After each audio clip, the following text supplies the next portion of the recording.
We've both made a cup of tea tonight. I made what I call a hot toddy. It's not really a hot toddy. It's strong tea with honey and bourbon. I've never heard the word toddy used by a grown man before. It's a drink. Okay. It's just a traditional hot toddy is hot water with lemon and bourbon and like a cinnamon stick garnish. It's just a bourbon drink with lemon, basically. But I make mine with tea, which I think is... I must have picked it up from somewhere. I don't think I just invented that. I mean, I must say this hot toddy sounds very hoity-toity, if you ask me. I mean, I just grabbed the first Lipton K-cup in the drawer for my tea. I've never had much... Well, I was going to say I'm not a tea snob, but I actually have loose leaf tea in my house, so I guess that does make me a tea snob by definition. I have bad news for you. You are a tea snob. Damn it. Well, what I was going to say is I never had much luck with the K-Cups. I always thought they came out tasting kind of weird to me. People say that. I've had people say that to me in my Twitch chat and whatnot. We either buy like just the regular Earl Grey or just whatever Lipton's on sale. You know, I'm not a tea snob. But yeah, I've had people say that, like, oh, you can't drink tea out of a Keurig. It just comes out tasting like whatever coffee was been through there recently. Well, that's very true. If you're not cleaning your stuff out, then it is absolutely going to taste like... See, I've never made any conscious effort to clean out the Keurig after Peanuts used it, and I've never noticed a coffee flavor in my tea. So either I'm just desensitized to it, or people have overstated that. Let me ask you this. Do you like coffee? Because you don't actually like coffee that much, right? I can't stand coffee. I like the smell of coffee, but the taste of it is absolutely abhorrent to me. So I would think if you had a little coffee in your tea, then you would be absolutely noticing that it was tainting your stuff. Because people don't realize that. If you don't like a flavor, you will taste that flavor if it's in something. What I do sometimes, I haven't done this in a while, I might, when it gets colder, I'll get some of the hot chocolate varieties that come with a bunch of different crazy hot chocolate flavors for the Keurig. And then if you run a coffee through immediately after, then you get a little chocolate in your coffee. And that's actually a perk, I find.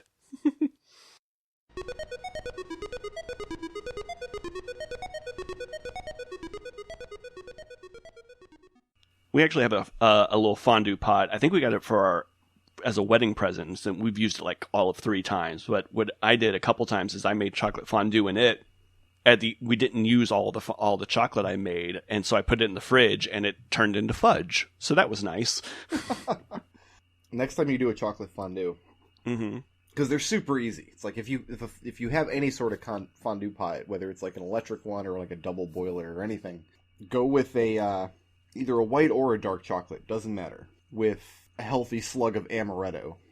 Ooh. And that's the way to be if you're going to do chocolate. Do you use the marshmallows? Because that's what we did. We did the dark chocolate chips with marshmallows. Because that's apparently supposed to make it like fluffier or something. And then if you actually leave some left over in there, that kind of makes essentially fudge. I don't know about this idea of having leftovers. I made so much for 2 people. I made basically an entire like bag of chocolate. See, I would have thought that busting out the fondue pot during her pregnancy would have been the time to do it. Well, she had gestational diabetes, so that would have been a good way to kill her. Oh, well, that's a very tragic turn to this fondue idea that we're discussing. Oh man, that would have been so horrible. No, like she had, and I didn't know this is a thing that could happen. There's apparently a lot of things that can happen when you're pregnant that you just don't know about if you've never gone through it. But yeah, she got temporary diabetes. Like she's over it now. Her doctor literally said the cure is giving birth. She was like, oh, okay. On one hand, that's the most stupid thing I've ever heard. Like on one hand, it's like that can't possibly be a thing. It absolutely is. On the other hand, it's that pregnancy is you have an alien growing in you. So... I mean, it's literally tapping into your blood supply. I mean, that's literally what the kid does. And for whatever reason, it just turns some women diabetic. I don't know exactly how that works. So she was on this crazy diet, which meant I was on this crazy diet where she had to eat like 4 times a day. But we had to have like a very strict amount of carbs. So I had to look up all these crazy recipes. Wow. A friend of mine, one of the women in my D&D group, her pregnancies... Okay, so having this gestational diabetes would have definitely killed her. I think if I go to my game this Saturday and tell her that gestational diabetes is a thing, just her hearing it might kill her. How far along is she? Oh, her kids are both born and she's had her tubes tied since. But during her pregnancies, I have never seen a human being eat so disgusting as this woman did while she was pregnant. Hand to God, we were playing D&D, and I look over, and she has a tub of just open cake frosting and a spoon. Oh, man. I've done that before. I had leftover cake frosting, and I dipped Oreos into cake frosting, and that was one of the more decadent things I'd done in my life. Would you don't even have the excuse of pregnancy, my friend. When I was young, I had one of those metabolisms where I was just always hungry. Like, I would go to the burger joint and get the combo, the burger and fries, and I would get a side burger, just an extra burger. Just a side burger, huh? Yeah, a little side burger. What I like to do is I'd like to mix it up. I'd get like a chicken sandwich at the Wendy's and then get a side cheeseburger. And was light, was underweight for a long time, and then suddenly I got fat. The side burgers caught up with you. So yeah, no, definitely eating frosting straight from a can was not doing me too much harm back then.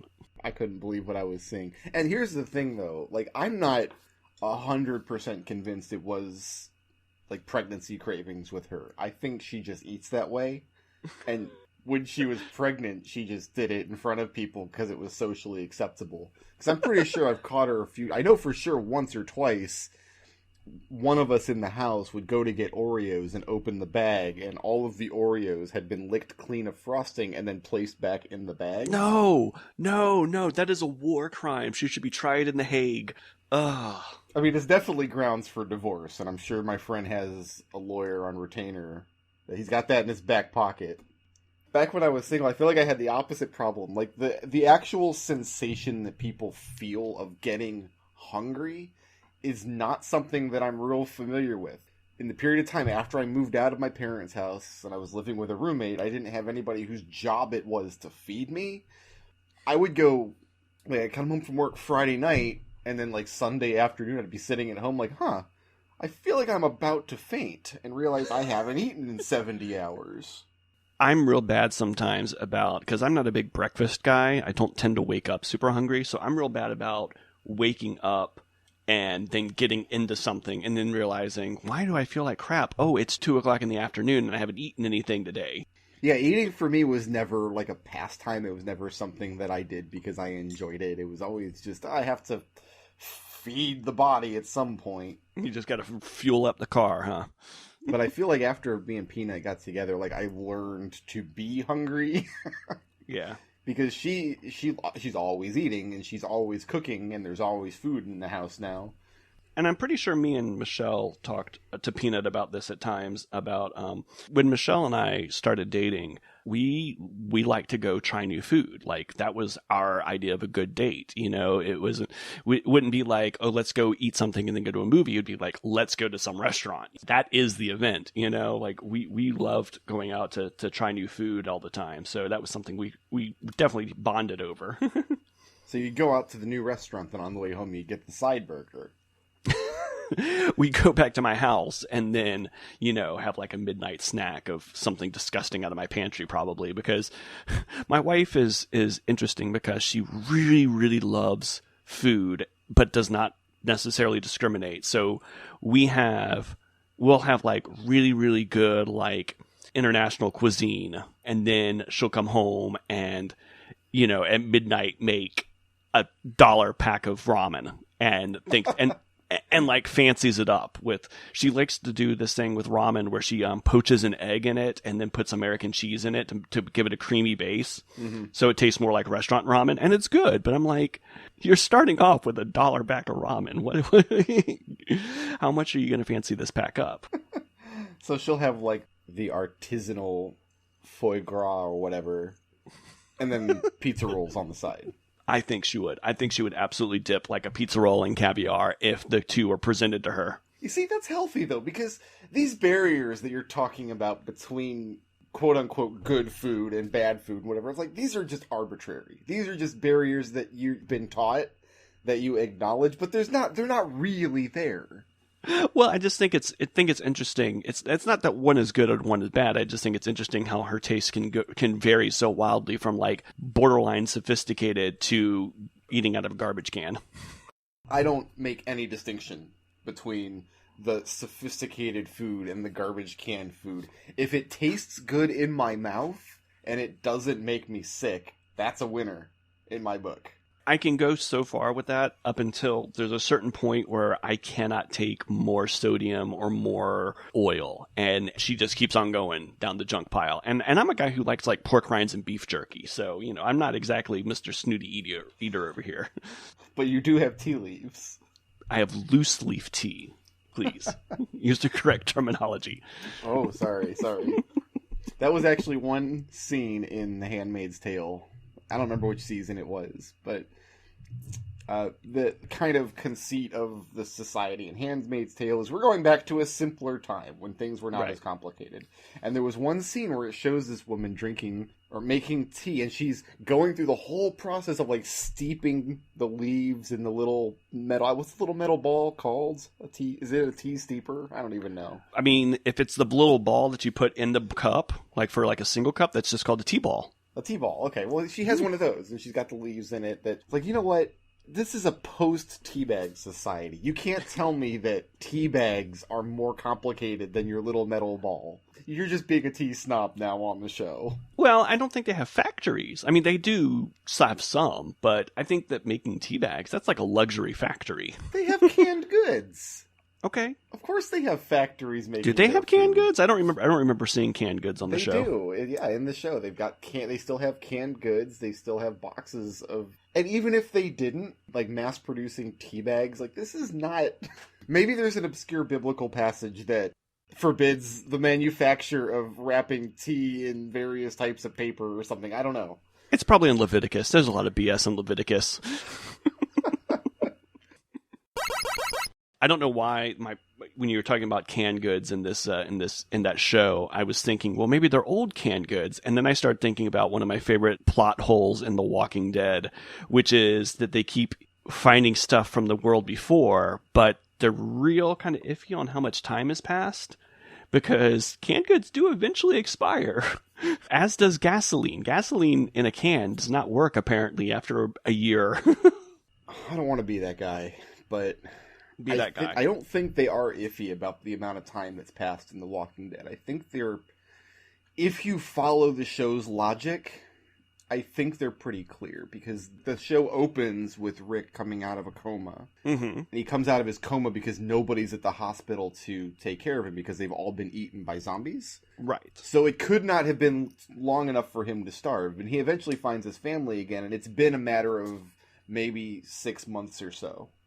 Right, but I'm talking about how long Rick and his crew have been on the road, because I think in the canon of the show, it's been like a few years, but you got to look at like the way that the actor who plays Coral has aged.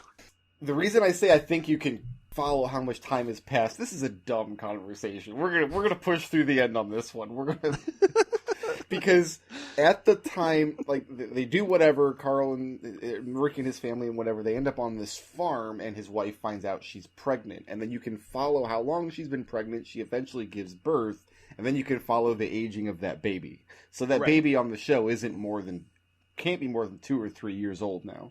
Well, and I think that one of the problems they're having, and this is just what happens when you have like tween actors, is I think that the baby has aged like 2 years, because they can just recast a baby. They can just get some different baby in there, Whereas the actor who played Carl went from about 10 to 18 or something. I don't even know how old all that said, even just with the logic within the show, if you take it at face value, they should not be driving cars. No, gasoline should be dead. I have a Camry. You've seen my Camry before, but it's in bad shape these days, and I drive it very, very rarely. Anytime I have to drive, I tend to use Peanut's cars, so I don't gas it up all the way, because if I fill up the gas tank, it'll just sit in my driveway. If I drive it once a week, maybe, and eventually the gasoline will go bad just over the course of a couple of months.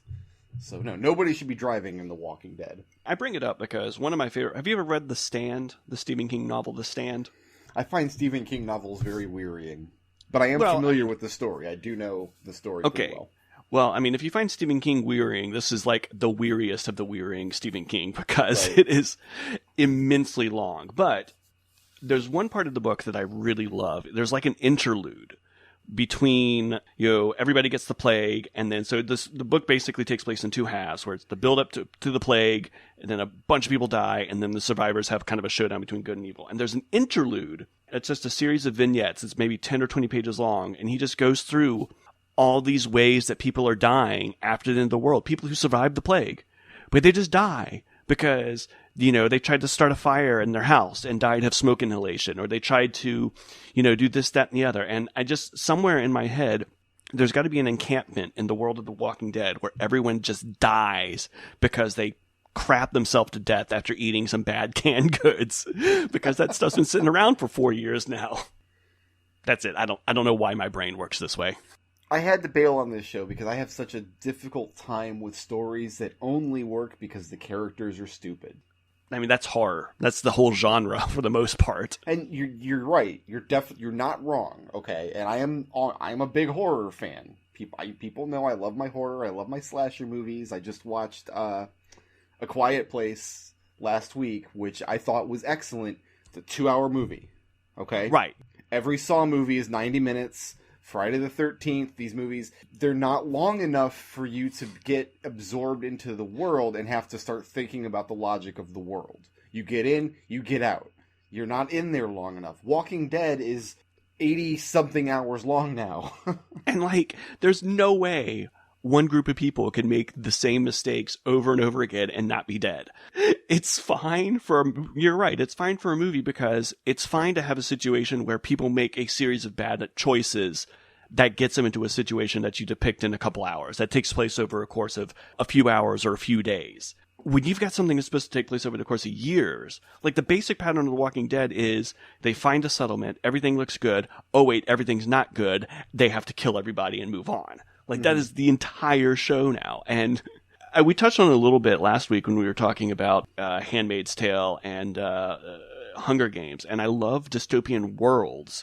I just have a lot of problems with a lot of the stories that people try to tell in them because I always kind of defy my limit of believability sometimes. I've seen a very in-depth breakdown of Fallout 4 criticizing. Apparently Fallout 4 takes place in and around Boston, 200 and some odd years after the bombs drop and destroy the world. But there are survivors. Some humans survive because some are packed away in vaults and others mutate into radiation-proof zombies or whatever. But people live in this burned-out Boston, and the guy's criticism is that Boston couldn't look like this 200 years after this war, provided people still lived there. They still have burned out cars in the street and rubble everywhere. If 200 years have passed, they've cleared all that away. They've made it livable again. I get that. Yeah, that's actually probably fair. That is a problem I had with Fallout 3, which is, I think Fallout 3 takes place more close to the bombs, but it's still there are cities established, Yeah, in 4, which I think takes place furthest out. I think 200 plus years is the furthest they've gone. Yeah, I think you're right about that. Yeah, they've got little towns established in the ruins of Boston. And if it's not Boston, if I'm wrong, I'm sure somebody will have left a comment for me, correcting me on what city it is. What city it is actually doesn't matter. You don't have people living in a destroyed city that have built little shanty towns. They will have cleared away the rubble and the debris. And that's I feel the same way about The Walking Dead. 3 years after the zombie apocalypse, okay, the flashpoint happened, and most of humanity is dead. I don't believe that the 10% that survived would have devolved into just these murderous, rampaging tribes in 3 years with no skill sets and no designs on the future. Right. The smartest criticism I've heard against dystopian future stuff like Walking Dead is if man was incapable of forming a society out of wilderness, society would have never existed in the first place. Yes. Yeah, there can definitely be some bad actors. There will definitely be some evil people out there. But you're going to get something more akin to... Now, that's part of what makes Handmaid's Tale so disquieting, because it is really similar to like the way, say, North Korea or Iran or, you know, one of these. Well, I don't know. I actually don't know about as much Iran, but it's very similar to like what I hear about the way North Korea is run.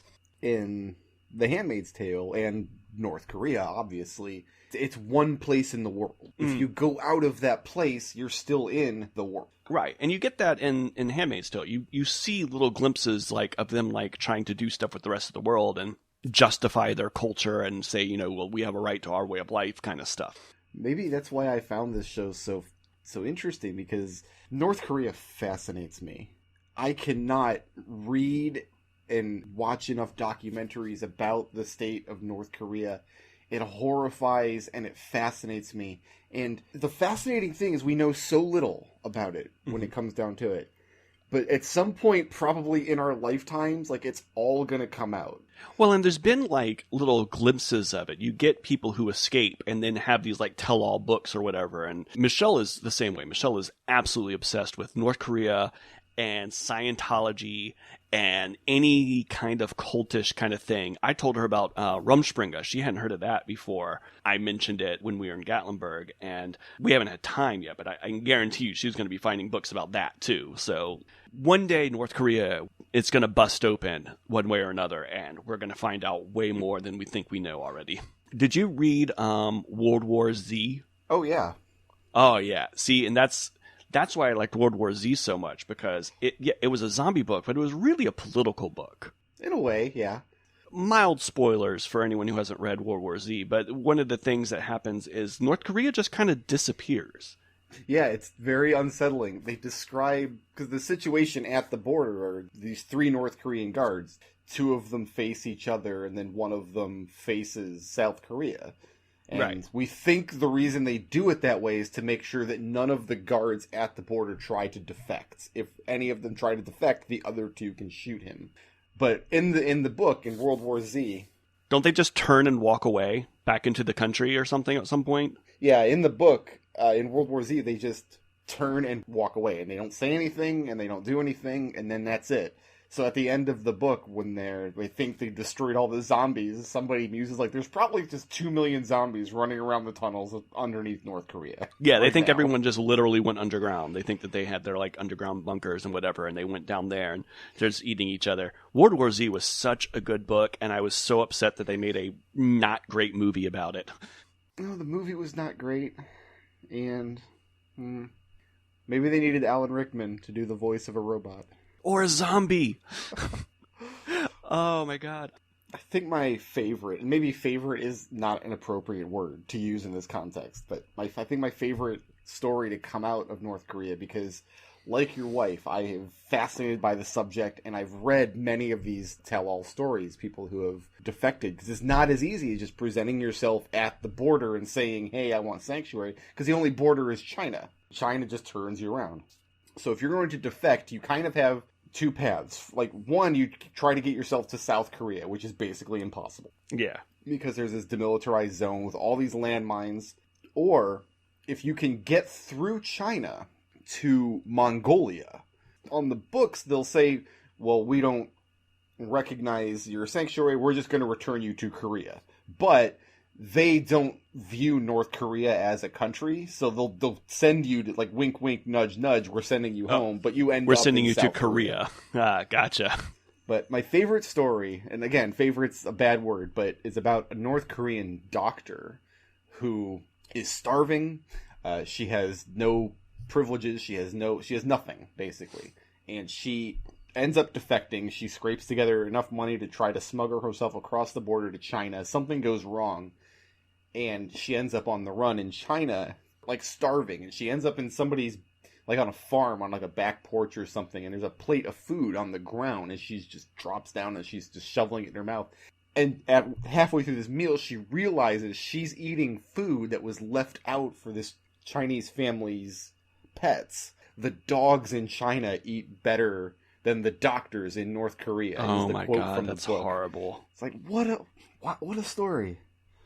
Eventually she made it to South Korea and was able to write this book.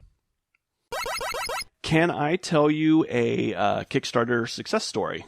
I would love to hear a Kickstarter success story. One of the very first things I ever backed on Kickstarter, whenever Kickstarter started, like, 20 14, however many years ago. It was like the 70s. Well, it's one of the first games I backed, and I don't back a lot anymore because things just get delayed or canceled so much. But I backed a game called Chasm that has finally come out, and it's good. I think you would like this game. Have you heard much about this one yet? I just heard about it for the first time like 40 seconds ago. Oh, okay. So Chasm it's a Castlevania-like, very, very much a Castlevania wannabe kind of game, but it has very like solid controls, like they put in the work. But what's interesting about it is when you start the game, there is a field for a seed number. So what it is, it's a Castlevania, and I mean like a full length, like 10-hour Castlevania that is procedurally generated. So in theory, it's infinitely replayable, assuming that I like the game enough that I want to keep playing it. And so far I do.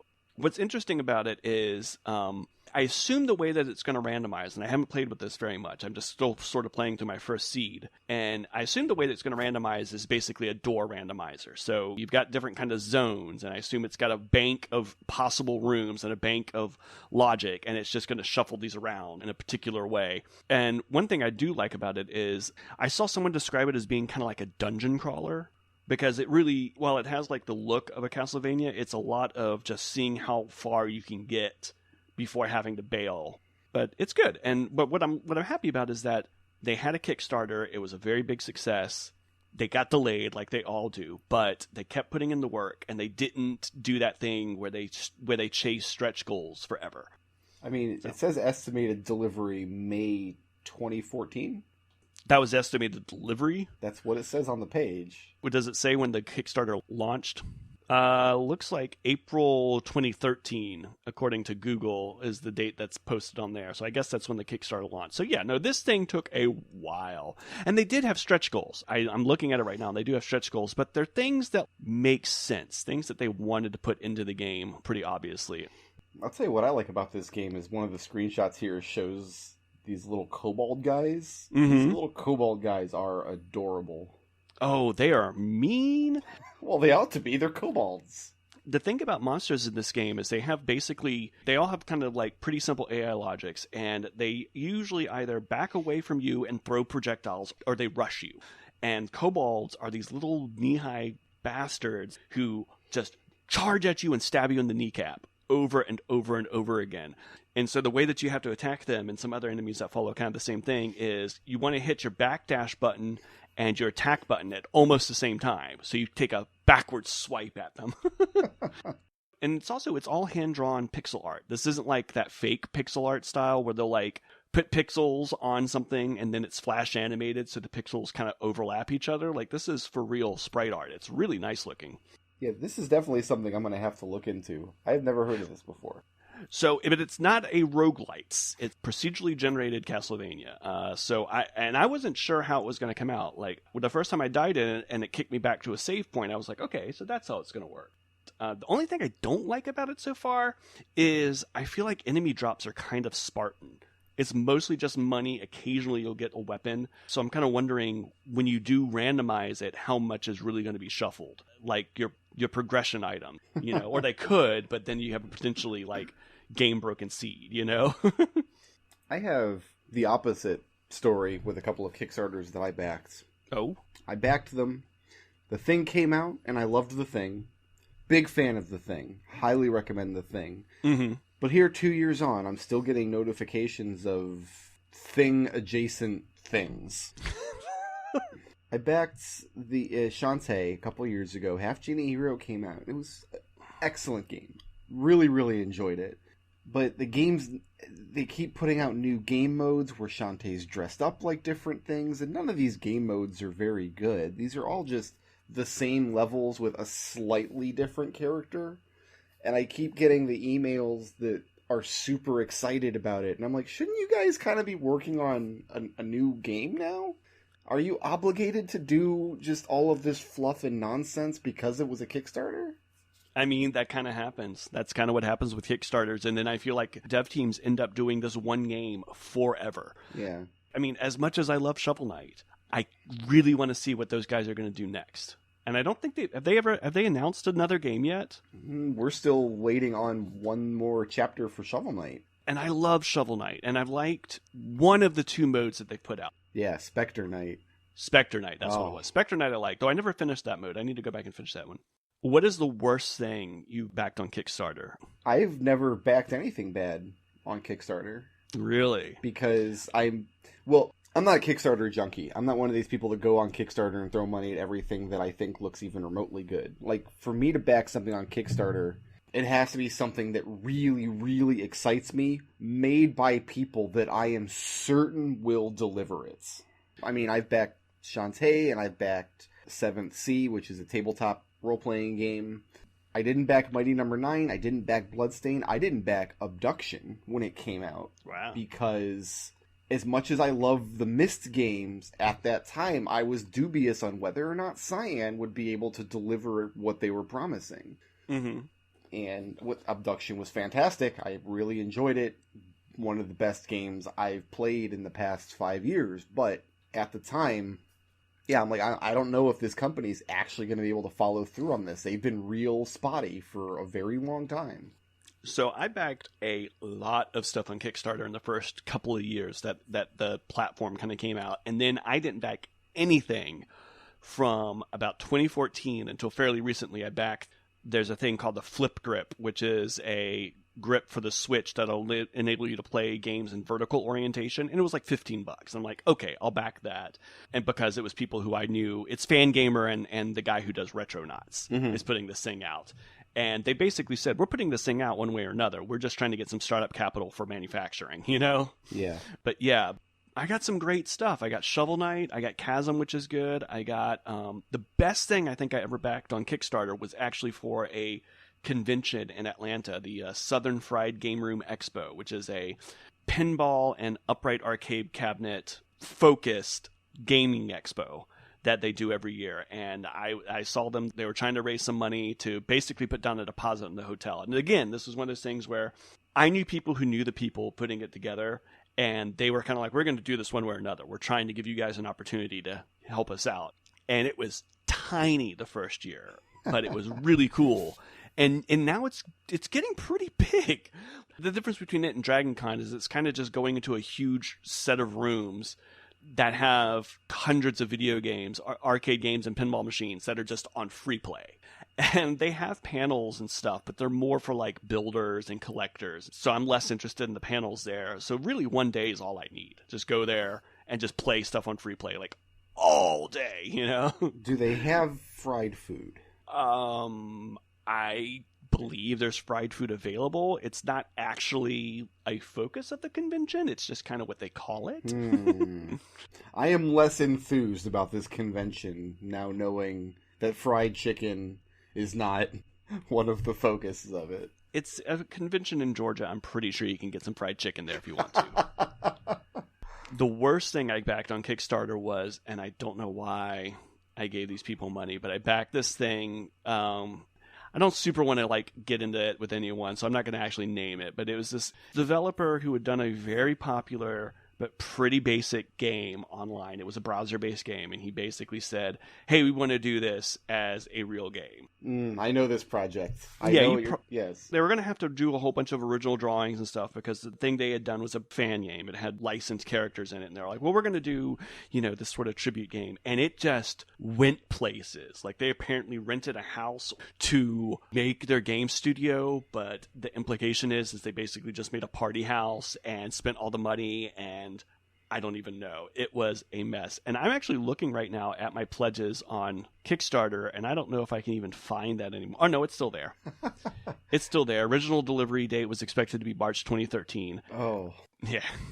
So I remember following this story on Kickstarter. This was back before people became kind of jaded about Kickstarter. This was back where half of the people were like, how could people do that? Go and put the Kickstarter up and then not deliver the thing and waste all the money. And the other half of us, because I was part of this other half, that was like, that's the thing that was obviously going to happen. Right. I remember sitting here when the bottom dropped out of Kickstarter the first time, when the first couple of major projects started to fall through. I was like, yeah, how did you not see this coming? So the problem with Kickstarter is, according to their TOS, If you promise something as a backer reward, you have to deliver it. The problem is most backer rewards are based on a completed project.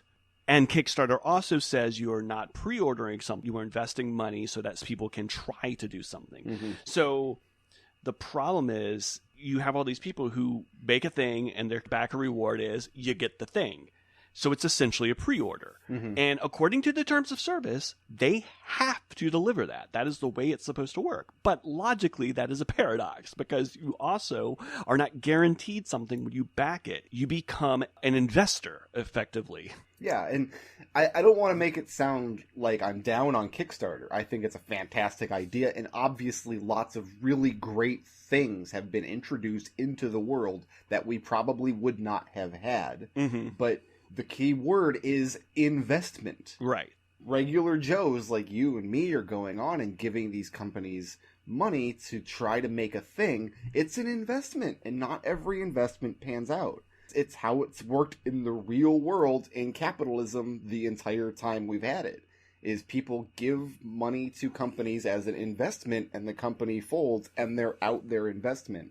So what happened was a lot of 20-somethings who had never invested in anything approached these projects on the internet like it was a pre-order, and when they didn't get their thing, what happened?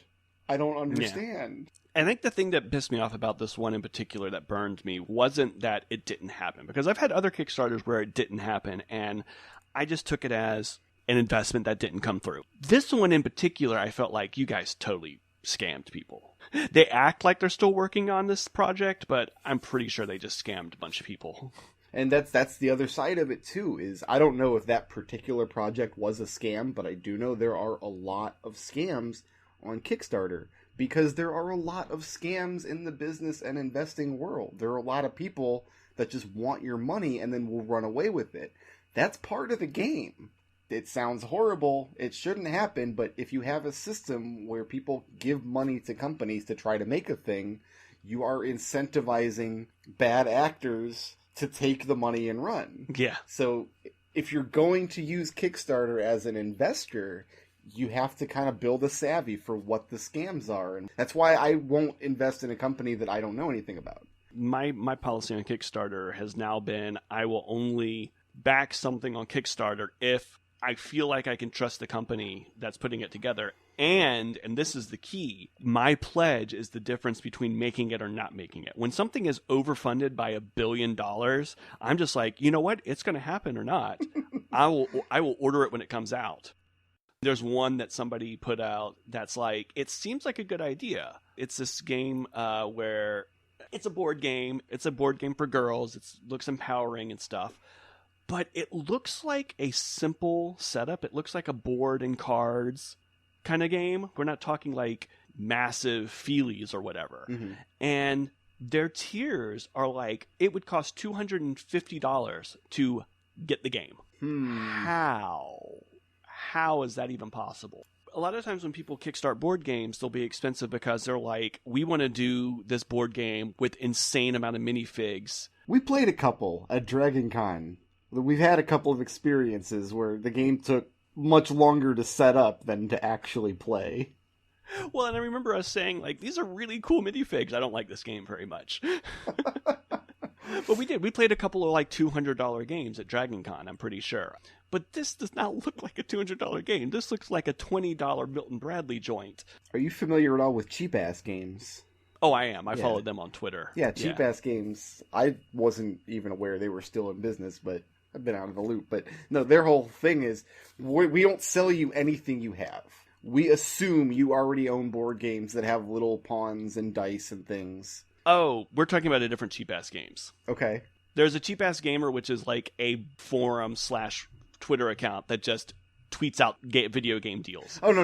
I'm not aware of what you're talking about. Well, we've played Kill Dr. Lucky. Yes. Okay, that was made by Cheap Ass Games. That was like one of their premier games. When they originally sold it, all they sold you was like a deck of cards you could arrange as the game board, and then the cards you use in the game. And that's it. That's all they would give you.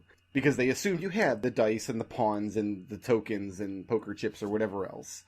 But the game got so popular and people demanded the deluxe version, which is the one that I have with a nice full color board and all of the little wooden pieces and things. So I wonder if that could be a way for some of these board game Kickstarters to go. Like, what you're really paying for is the development of their idea. So for $5 or $10, you should be able to just get an envelope with just the idea in it so you can play the game without having to invest $250 to fund their entire plastic molding enterprise. Man, we played a couple of games at some friend's house where I think they literally dropped like a $1 or $2 donation into a Dropbox, and it was just to print out, couple of pages of PDF. We played this crazy game called I forget what it was. It was one of those games that has a long title that's funny. It was something like Rabbit is hungry and is trying to kill you or something like that. And it was basically this game where you're like on a board and you're trying to climb a building or something. So you bring your own token, but then one of the tokens you designate as the monster that's trying to get you. So it's basically just a dice rolling game, but it was pretty funny. But yeah, it might have been from this. I don't know if they do that on this site or not, but I think it was literally like going to a site and dropping a couple bucks to print out the PDFs. That's why I'm a much bigger fan of Patreon than I am of Kickstarter right now. I don't know. I feel a lot better giving someone a couple bucks a month than I do giving someone like $20 and they're like, we're going to make a podcast. It's like, okay. I definitely like the culture of content creation and people paying the content creator what they feel they're worth. Mm-hmm. I mean, obviously I like it because it's my job. I wouldn't have bread or salt if I didn't like Disclosure. Brickroad uses Patreon. Support him at patreon.com/brickroad or something. Something like that. Something like that. Yeah, Look for it. It's whatever. Where was I going with this? You were talking about the culture. You like the culture of Patreon. Yeah, I like the culture of it because if you remember many years ago, back at like turn of the century or so, the big thing was webcomics. There was like this big webcomic bubble, and every webcomic had their little donation button. Oh, yeah. And at the time, the culture was kind of flipped because it wasn't, I'm a creator and this is what I'm making, and if you like the thing that I'm making, you can support me. It was, oh, this donation button is money. What do I put on the website to get people to click the button? And as a result, you got just lots and lots of terrible webcomics with the donation button front and center. What I think things like Patreon do is kind of codify the system to where the creation comes first. You have somebody who's already making something, and then they use the button as part of what they've made. Yeah, a really good example of that is there was a Cracked series called More News, I think is what it was called, or Some News, I forget what it was called. And Cracked took down all their video stuff. So the dude who used to do that show, I actually watched this happen in real time on Twitter. It was really funny. He was like, yeah, I'm out of work. I don't know what I'm going to be doing now. And a bunch of people were like, set up a Patreon. Keep doing it. Yeah. And he tweeted something effectively to the effect of like, what's a Patreon? And then it was like, okay, fine. I'll hang out a shingle. I'll put the hat out, see if people actually want this thing. And so he set up a Patreon and said, hey, if we can get X amount of money coming in per month, I can go buy some camera equipment and do this. And it's become I don't know how much it costs to produce a show. I know that you have to pay people like a living wage, mm-hmm. but they are apparently bringing enough of money that they have a successful YouTube show just because people knew his work and said, hey, can you do this thing that is similar but legally distinct from the thing that you used to do?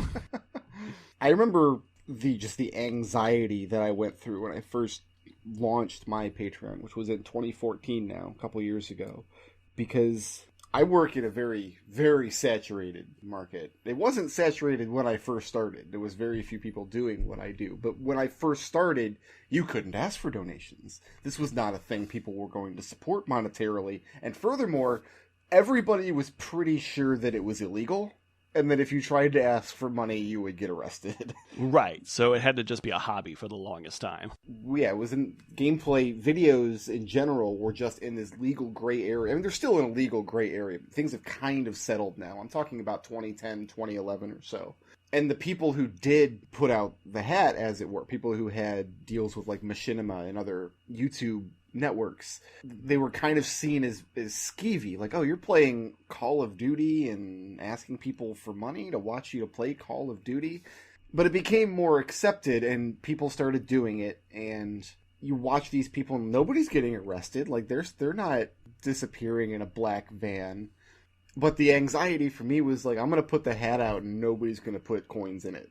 Like, this Patreon's just going to sit there and be at 83 cents for years. As someone who has definitely done entire nights of streaming to nobody, I know how that feels. Trying to find it now. I feel like I just read an article about Twitch streamers who go for months and months and months just streaming to 0 people and what keeps them going. Have you seen that there's this thing now where the people who have like literally, hundreds of thousands of followers now, they keep doing raids on people who have like no streamers yet at that point? It's like a thing people have been doing, and I haven't streamed lately, but I need to get on there just to see if I get one of these like raids from Dr. Despicable or whatever. Oh my god! I had one night, dude. Oh, this is an embarrassing story, but it's funny, so I'll tell it. There's a YouTuber streamer. I'm not really familiar with his work, but his stuff pops up from time to time on my radar. Named Boogie. Yes. Okay. When Mario Maker first came out, I played a lot of Mario Maker on stream. I built levels on stream. I played the expert mode. I did viewer levels, and I played a lot of that game on stream. And I remember one night, I played Mario Maker to a typical size stream. So I mean, like maybe 30 or 40 viewers for Mario Maker for me at the time. And we did, I don't know, 6 or 8 hours or so. And I called it night. I thanked everybody. I turned off the stream. And then I went over to some other guy's Mario Maker stream to watch it as I was winding down for the night. And he was smaller than I was. Like, I don't know, 20 viewers at the time. 2 minutes after I left, this guy gets like a 200 plus raid from Boogie. And I'm like, that's my raid that this guy this asshole just ran off with. I was like, he only got those 200 viewers because I signed off. Oh, that's funny. That's I want him back. Twitch is such a weird place. Like I see these streamers who they play what I frankly think are not fun games, but they get hundreds and thousands of people following them and hundreds of people in their chat room at the same time, and I'm just like, I don't understand it. I prefer smaller channels, smaller, more intimate channels where I can actually feel like I'm having a conversation with a guy streaming. Well, it makes perfect sense though if you think about it, because somebody publishes a game that's not fun, but has some interesting aspect to it. I'll just pull one out of the hat completely at random. Let's say, Five Nights at Freddy's. Okay. Nobody wants to play. This game is crap. Can we be honest about this? The actual game is stupid and bad and boring, and there's nothing. But there's scary animals that jump out at you, so it's at least a little interesting. A game like that, you don't want to play it. You want to watch some other dude play it. That's the appeal. Yeah. They play it, so you get the experience of playing it without actually having to play this crap game. One of these games that you never want to play it because it's barely a game.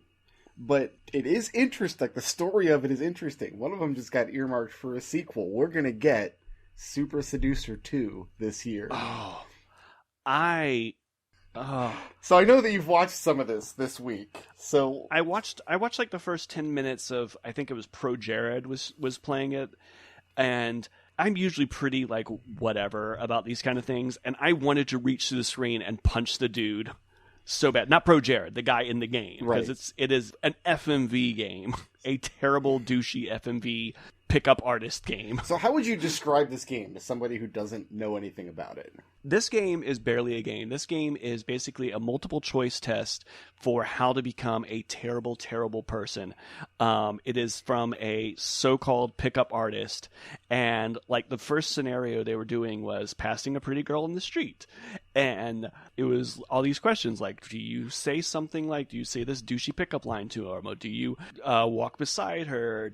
And the correct answer, quote unquote, was stand directly in front of her, block her escape routes, essentially, and engage her in conversation. I kind of want to take a shower just with you describing it, because you're right. I try to be pretty blasé and open-minded about this stuff. I remember there was a Kickstarter a few years ago where one of the backer rewards was, we'll draw your girlfriend on a card or something. And like, yeah, that's pretty skeevy, but I mean, it's not really breaking any laws or anything, or... I mean, yeah, it felt like an invasion of privacy, but... A little, but I try to be like open-minded about it. Like, if it's a cartoon version of her, maybe it's not as bad, but then I look at this super seducer, and I'm like, I just can't rationalize this at all. There's no angle from which I can look at this and say, this is a thing that we have to have in our game library. And part of it is the whole, like, there's a term for it that goes around somewhere. It's called, like, the manosphere. It's hilarious because these groups supposedly hate each other and think that they're all completely different, but they're all the same. They're all this, like, marginalized man groups. So when you've got your pickup artist and your incels and your big toes and your what's the other stupid one? The red pills. The red pills are a big part of it. I like that I didn't want to name a crappy Kickstarter game earlier because I didn't want to get any blowback, and now we're just diving right into this. No, I mean, no, this needs to be discussed. I have like a hate boner for these guys right now. Like, I just hate these terrible trash men. And really what it is the pickup artist is this kind of person who tries to take advantage of insecure young men by feeding them this load of garbage that leads to sometimes violence against women and other people too. And it really infuriates me. I don't hate anybody. I'm a lover, not a fighter. And I have... Like, I have an understanding of where some of these men come from, the incels and the red pills and whatnot. I remember what it was like to be a teenager and no girl ever wanted to talk to me and feeling powerless. And I know where this modern movement comes from, but at the same time, it's like that's kid stuff. Looking back, I wasn't like that because I was a put-upon man in a woman's world. It was because I was 17 and I didn't know how anything worked. The biggest revelation for me was when I finally hit the point where I realized, oh wait, girls are insecure and shy and scared of rejection and horny too. To be, a young man with the knowledge I have now, it would have been a completely different ballgame. But that's the thing. Nobody knows that. No teenager really understands that at the time. And that's why these pickup artists and the red pills and these people, they use cult-like tactics. They recruit people. And the Super Seducer game it's a recruitment tool. It's really what it is. I mean, it's laughable to most of us, but we're not the people it's targeting. I don't think it's laughable, though. Let's be clear. I think the Super Seducer game, watching the footage of it, is hysterical. Well, it's laughable as a game. Right. Like, the idea of pickup artistry, okay? The idea that there are men that can teach you how to land a woman. There's a set of rules or something that you follow. Like, the idea of that just makes me mad. Because they're not honest about it. So, I'm going to tell you, everybody out there, all of you poor put-upon single men, who are wondering whether or not the pickup artistry works. Here's two things they don't tell you. It does work, okay? But... Number one, you have to be a bad person to do it. You have to be willing to play on somebody else's insecurities. You have to be willing to be the guy who's going to stand in the doorway to block her escape route, like you said. You have to be that person. And two, you have to do it to every single woman you meet. In order to get the one woman who will fall for it, you've got to go through dozens and dozens and dozens who are just going to shut you down. It's like telemarketing. You've got to do it over and over and over, cold calling people and harassing them all day long to find the one woman who will do it. Well, that's only partially true, because I remember I used to work a shift where when I got off, Loveline would be on back in the day. I remember Loveline. Yeah. Right. And the thing about Loveline is Dr. Drew knows his stuff. Like, Dr. Drew's for real. One of the things that I remember hearing him say over and over again is that victimizers know how to find victims. They get a feel for it. Yes. So it isn't shooting in the dark and being bad to every woman. I mean, I'm sure they are because they're just bad people. But they learn how to pick up on the women who are insecure, the women who are going to be susceptible to garbage tactics like negging or whatever. Yes, and let me clarify that you're absolutely right, that the people who do kind of hone the skill for it will know where to go. I'm trying to talk about the guys who think they can learn something from Super Seducer. Oh, gotcha. In order to build up to that level, to get better at this horrible thing that you're doing to people, you have to do it a lot. You have to build up a callus. You have to build up an asshole callus. Yeah. To really, that's a terrible An asshole callus. We just have to sit and steep in that one for a minute. But yeah, just the concept of pickup artistry really bothers me for that reason, because it's for the same kind of reason that, like, Herbalife bothers me. They tell you the system works if you work it. What they don't tell you is that the system is terrible and hurts people and takes hundreds and hundreds of hours of you doing it before it even starts to work. Which one's Herbalife? Is that the one where you just put garbage like herbs in your body to lose weight? Is that the one? Well, it's a pyramid scheme. Oh, yeah, it is an MLM. Yes. A multi-level marketing. I guess they don't technically like the term pyramid scheme, but it's not a pyramid, it's a reverse funnel. That's another thing my wife is interested in, is these weird pyramid schemes that people get into. I actually got invited to it was sort of like somewhere between Scientology and a pyramid scheme. It was basically, you can have a better life if you just do these things, and we can tell you how, and you can lead a class of your own. And I was like, yeah, no. I ended up in when I was job hunting once, years and years ago, what they advertise as an interview. And at the time, I didn't realize that, like, companies that are legitimately hiring don't advertise interviews. You get invited to an interview after they're considering your resume. Like, I didn't realize that's how it worked. The interview turned out to be an MLM seminar. And I remember I was 20 years old or so, and I remember sitting there and being like, this is absolute BS. Everything this guy is saying is absolute BS. And just being terrified looking around the room and seeing all these people who were just buying it. Just the old people who are just like nodding. A lot of old like, people. no. Yeah, a lot of them. But 10 minutes of the seminar was, this is the product that we sell, whatever. And then 50 minutes of the seminar is, and here's how you make money by recruiting people under you. And I'm thinking, I only know like 12 people total.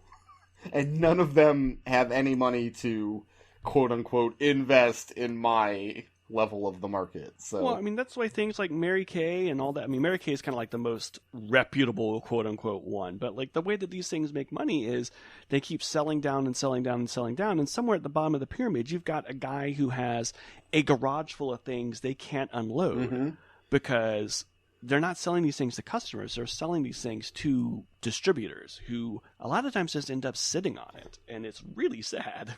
One of Peanut's friends, who still lives in Ohio, has a garage filled with sex toys. I don't remember the name of the company now, but it was the way they said that these people could make money, women particularly. It's a company selling women's sex toys and sex apparel and things. Personal lubricants and saucy underwear and whatnot.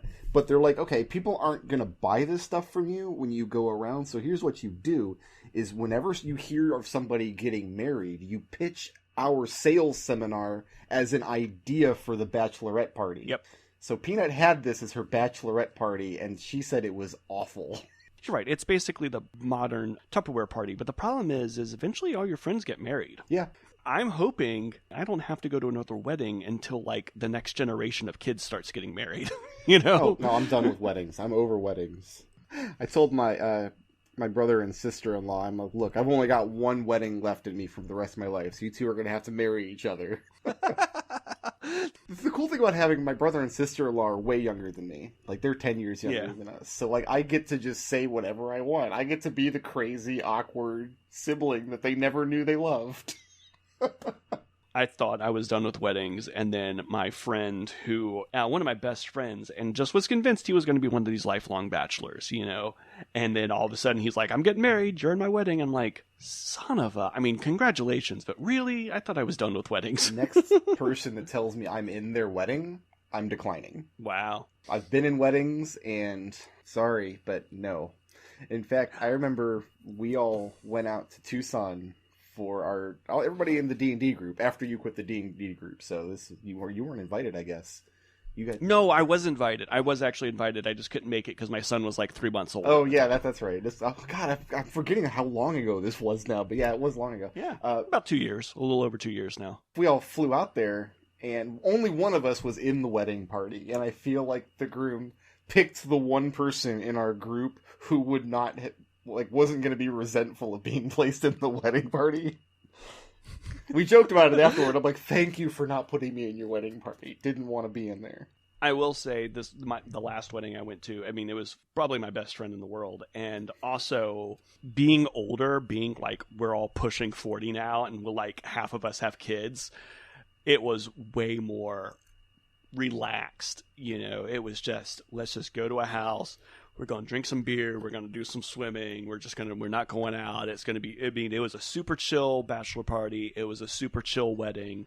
It was actually a whole lot of fun. But I do remember, like, when you told me about it, it was like, I got to get another suit. I got to get, My best friend in the world got married. He put me in his wedding. And he had a Renaissance-themed wedding in the middle of the summer. So I'm out there in these thick breeches and black boots and this tight vests, and he's out there wearing chain mail and like a coif, and it's 7,000 degrees outside, and it takes 3 hours for the photographer to. It's like, it was miserable. It was bad. God. We got inside, and it was great. It was fine, but all of the responsibilities that come with being in the wedding party are responsibilities that I can do without in my life. Yeah, I mean, being in a wedding party isn't so bad if it's a big enough wedding party. I had to do best man duties one time, and again, was very happy to do it, was very proud to be somebody's best man, but I was like, I don't have a clue what I'm doing. Like, I felt like I was a terrible best man, because I'm like, I don't know what I'm doing, y'all. Probably every best man feels like that, though. I don't know. I'm sure that there's best men who are like, I've got, you pick your friend who's loaded and can fly all your friends to Vegas, if you can. I was too much of a wuss to pick a best man for my wedding. So I kind of... Oh, you just did I kind of split the duties up between 3 different people. Because, I felt a lot of social pressure to make my brother the best man. And my brother's a great guy, and I love my brother dearly, but he's not as big a part of my life as some of my actual friends are. I mean, that's fair. So I have to make him the best man, but I can't make him the best man. So here's what I did. This is genius. I made him the officiant of the wedding. I did the opposite. I made my best friend officiated the wedding and was technically my best man, but my brother stood at my side. Mm-hmm. So he stood like in the best man's position and did, to his credit, some of the best man duties he took upon himself. Yeah, I did kind of the opposite because we were like, who are we going to get to do this wedding? I was like, I'm going to ask him, we're not church people. And the funny thing is, I mean, we were pretty young when we got married. I was like 26 when we got married. And that was the first time he had ever done that. He's done that multiple times since then. He's done it a lot for people because he's a performer. I mean, he has a presence to him. And when he got married, I was terrified he was going to ask me to be the officiant just because he did my wedding. But as luck would have it, his brother also does weddings, and so he was like, no, I'm gonna have my brother do it. But I'm old enough now that I realize, like, I could just decline. Hey man, be at my wedding. No, I'm good. Now, would you decline going to the wedding, or are we just saying I don't want to be in the wedding? So here's the thing: if you know me well enough that you invite me to your wedding, you also know me well enough to know that if I don't want to go to your wedding, it's not meant as a slight. I've got a couple of friends who have weddings coming up, and some of them I've given, like, lukewarm, maybe we'll see. I have only ever once accompanied Peanut to one of her friends' weddings, and I will never do so again. Oh, no. It's just the same thing. I just don't like weddings. But this wedding in particular was a full 400 people Catholic wedding. Oh no. And it was like suffocating. I remember going to the church and we're all just milling around in the lobby of the church because they haven't opened the doors yet or whatever, and they have this gigantic, just wall-sized picture of not this pope, but the previous pope. The really, like, you look at a picture of this guy and he just looks evil. Oh, Nazi pope. Yeah, Nazi pope. I don't remember his name. Rathburger or something. I mean, I forget what his... Yeah, we had like the really chill pope who was pope for like 100 years, and then we had Nazi pope. And just looking at this guy, you just know he's bad news. And now we have some, like, he was only pope for like 10 minutes, and now we're on to some new pope. Yeah, he like resigned. He was such a bad pope that he resigned. I remember just staring at this picture, just like, I've only ever seen this picture in a postage stamp size square on Wikipedia. And here I am staring at this just floor to ceiling, gilded frame. Just, it unnerved me so much. That guy had a scowl, too. I think he was Benedict. Benedict, was his name. That's it, yes. He was Benedict something. And then now we're on to Francis, is the new guy. Yeah, we're like on relatively liberal pope now. I like to think that we have like a devout Catholic viewer watching right now who's like, did he just call Pope Francis the new guy? The new guy? Come on. He has been pope since 2013. He's been pope for 5 years already. I don't keep up with Pope news. It might surprise you to learn. I have been on Pope Watch before, where you have to sit and watch the stupid like chimney, and you're like, is that smoke black? Is it white? Why did they pick black and white for smoke? They should do like some like red smoke or something. How cool would it be to just have like a cardinal just live tweeting from inside with emojis and everything, like a little Pope emoji, like, hey, we got a new guy. Hashtag new Pope. New Pope. Well, they went to new Pope for a few years. And nobody liked it, so then they went back to Pope Classic.